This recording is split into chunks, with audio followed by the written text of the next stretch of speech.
ईश्वर प्रेम है, परिवार उसका जीवित छाया।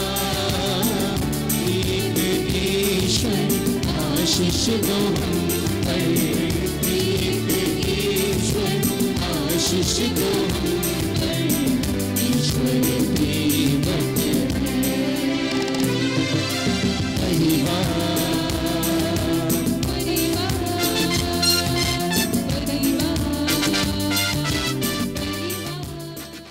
सबको जय यीशु। स्तोत्र ग्रंथ 119 वचन संख्या 104। तेरा आज्ञाओं से मुझे विवेक मिला, इसलिए मैं असत्य के मार्ग से घृणा करता है। हर एक व्यक्ति के जीवन में पालन करने के लिए कुछ नियम और आज्ञा होता है। वह हमारा जीवन का नियंत्रण लेते हैं।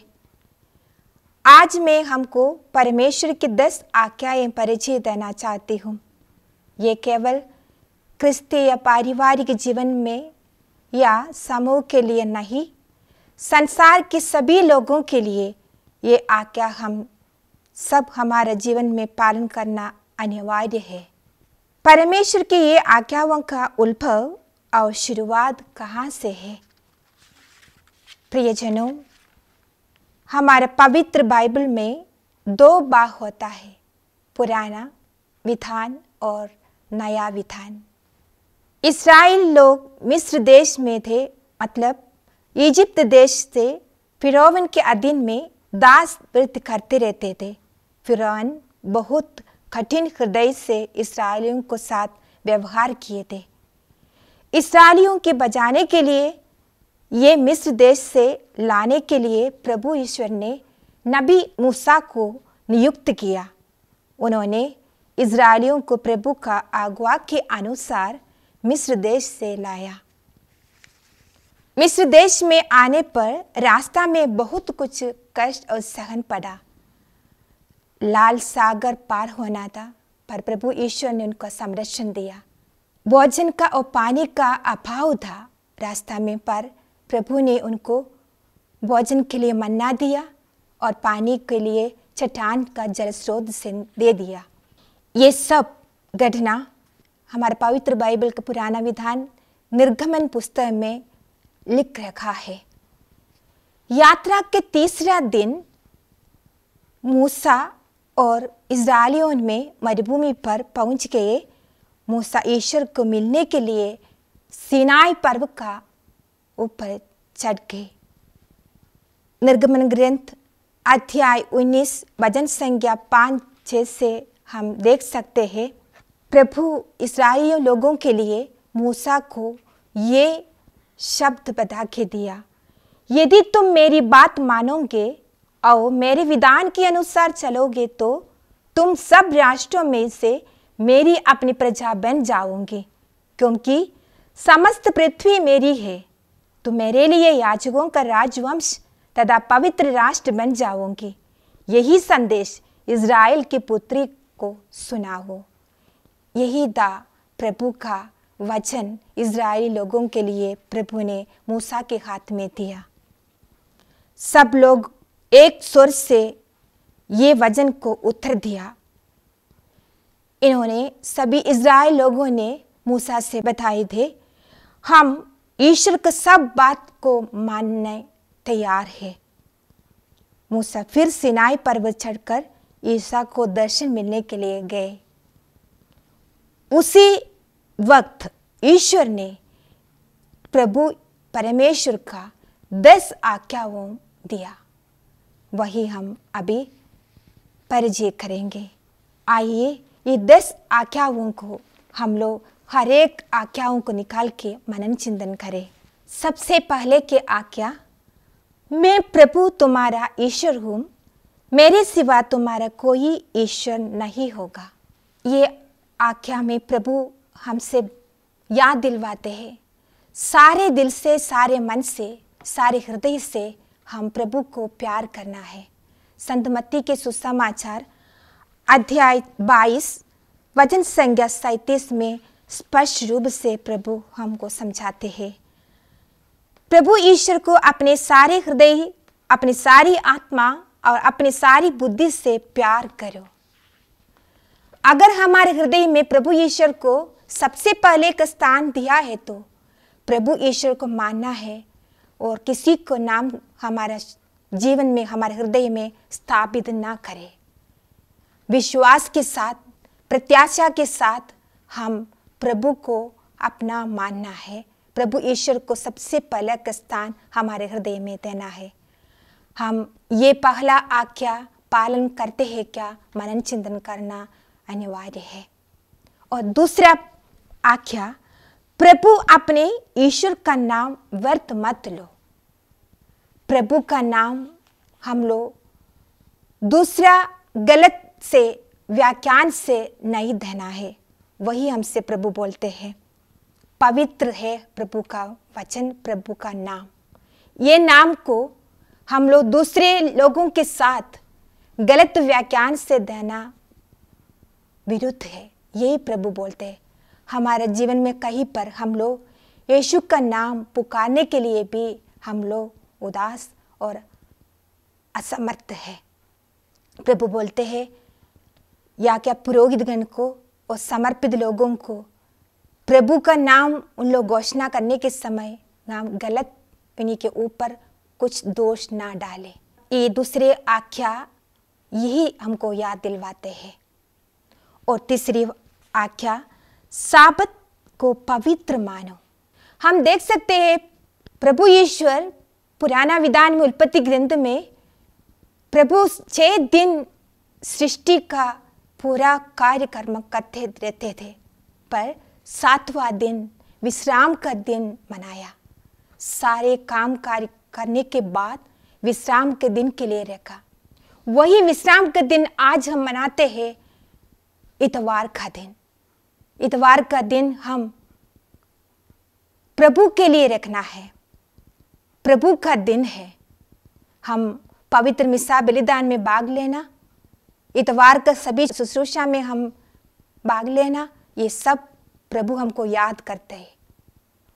और कैथोलिक कलीसिया जिन जिन कार्यों में है, जिस कार्यों में है, हमको निर्णय करके दिया है, उपवास, परहेज, ये सब हम लोग हमारे जीवन में विशेषकर ये 40वां काल में हम उसको मानना है। हम लोग ये करना जरूरी भी है। तो ये तीसरे आज्ञा में ये सब हमको प्रभु याद करवाते। और चौथा आज्ञा यही है, अपने माता पिता को आदर करना।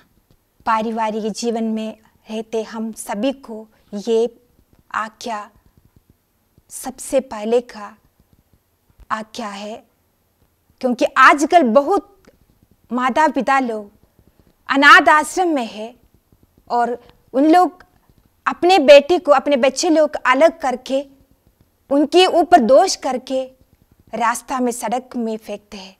ये सब हम देखते हैं। पर आज हम मनन चिंतन करना है, हम ये आज्ञा कितना हमारे जीवन में दूसरों लोगों को एक नमूना करके दिखाया है, वो हम सोचना जरूरी है। हम कैसे हमारे माता पिता को कितना आदर करते हैं, प्यार करते हैं, वो सब मनन चिंतन करना अच्छा है।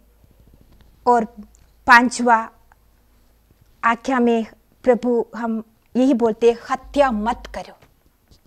हत्या मत करने में मतलब ये नहीं किसी को मारना नहीं, ये केवल नहीं है। इसी आज्ञा में प्रभु हमको याद दिलवाते हैं, जो लोग गर्भपात करते हैं वो भी प्रभु मना करते हैं।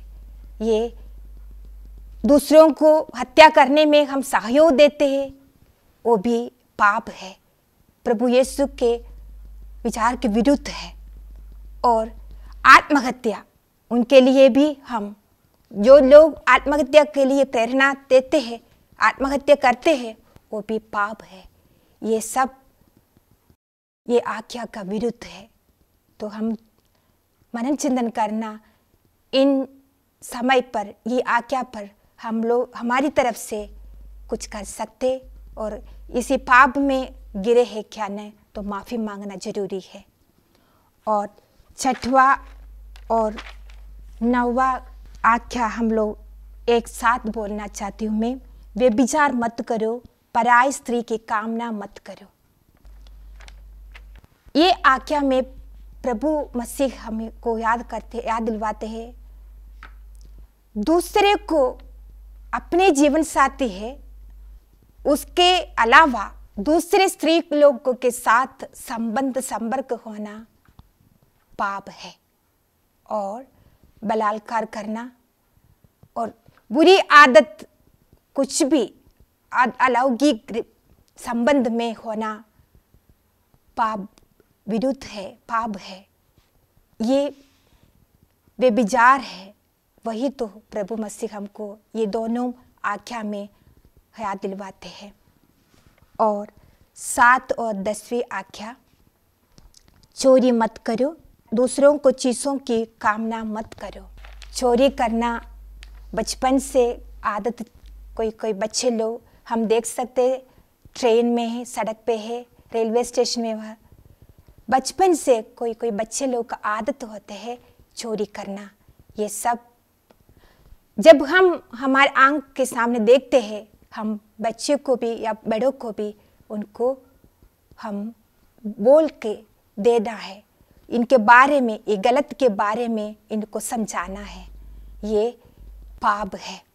और दूसरों चीज़ों के बारे विशेषकर मैं बोलना चाहती हूँ, हमारा वस्तु और कुछ भी भूमि और मकान का बंटवारा करने के समय दूसरों के चीज़ों की लालच मत करना। जो प्रभु ने हमको दिया है उसी में हम लोग खुश होना है, उसी में हम लोग तृप्त होना है। ये आज्ञा वही हमको बताते हैं।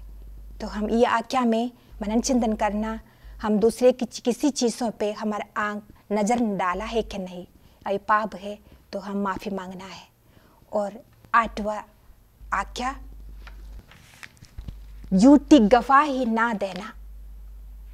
ये आज्ञा में हम मनन चिंतन करके देख ले, झूठी गवाही कभी हमने दिया है किसी के ऊपर, गलत बात की है किसी के ऊपर और झूठ बोला है, ये सब हम देखना कितने बार मेरे तरफ से दूसरे के सामने मैं झूठी गवाही, झूठ बोल के मेरा जीवन का खुशी में रखे है। अगर ऐसे हम जिया है तो हम माफ़ी मांगना है। तो ये 10 आज्ञाओं प्रभु ने हमको दिया हमारे जीवन को सही रास्ता में चलने के लिए है। परमेश्वर ने दिए हुए ये सब आज्ञा महत्वपूर्ण है। हमारा परमेश्वर धर्मी है, पवित्र है, सारी बुरी चीज़ों को घृणा करता है। इसलिए प्रियजनों, हम सब आज्ञाओं का पालन करें और पवित्रता में रहे। ये आज्ञा हमको एक मार्गदर्शन है, सच्चाई का रास्ता में चलना, बुरी आदत को हम छोड़ना है और हम सब समझना है ये आज्ञाओं को अनुसरण करे है तो मरण के बाद स्वर्ग चढ़ाने का एक सीढ़ी भी है। आप लोग स्तोत्र ग्रंथ 1:19 हफ्ता में कम से कम एक बार पढ़ सकते, तो ये सब आज्ञाओं का पालन करने के आशीष हमको और कृपा हमको मिलते हैं। सभी लोग ये आज्ञाओं को मनन चिंतन करके प्रार्थना में रहे और प्रभु मसीह का कृपा और आशीष में सदा रहे। आमीन।